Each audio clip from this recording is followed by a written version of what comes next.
My whole neighborhood is underwater. There are corpses all over the city. The stores are being looted. All residents of New Orleans are now refugees. Now I have a taste of what people in war-ravaged countries go through. Ihsan Mohandi said this about his hometown and neighborhood after Hurricane Katrina hit New Orleans on August 29, 2005. A personal eyewitness account is that of Judy and Danny Rowinski. Judy and Danny Rowinski decided to stay home in Hickory, Louisiana and not evacuate. They had been through a number of hurricanes before and said that the only difference was the intensity. Judy was a nurse at a hospital in Slidell and decided to risk going to work on the morning of August 29, 2005. After she got there, at 6:30 a.m., Hurricane Katrina hit land. The first floor of the hospital began to flood due to the wind pushing the rain into the building. The power went off and the generators kicked in, but they couldn't maintain the air conditioning. The generators ran the hospital equipment and lights.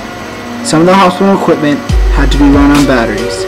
Shortly after that, they couldn't even drink the water because of the contamination from the storm. After working its second 12-hour shift, she laid down. At about 9:30 a.m., she was awakened by the sound of cracking glass. The window had gotten a 6-foot-long diagonal crack. She and everybody else had to be moved into the hallways. There was water coming into all of the room windows, and towels were put down to stem the flow. The eye of the storm finally arrived, and there was calmness in the city.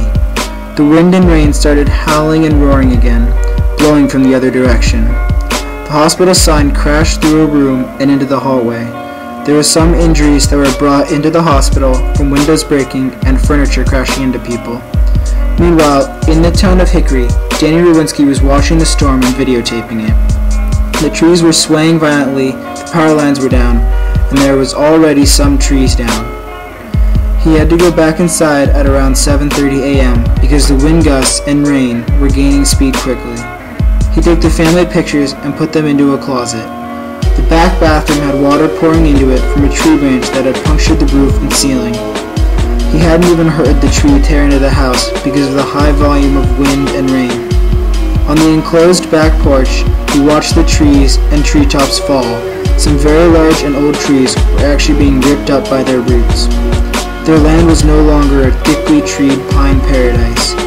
He couldn't even walk on the ground because of the treetops and trees that had fallen all over the land. The treetops were a result of intermittent tornadoes that were spawned through the hurricane. The neighbor's house looked like it had a 20-foot hole in the roof from where a tree had fallen down on it vertically. There was a tree on the gate which he had to climb over to see if the roads were passable. From as far as he could see, there were trees down and no clear road.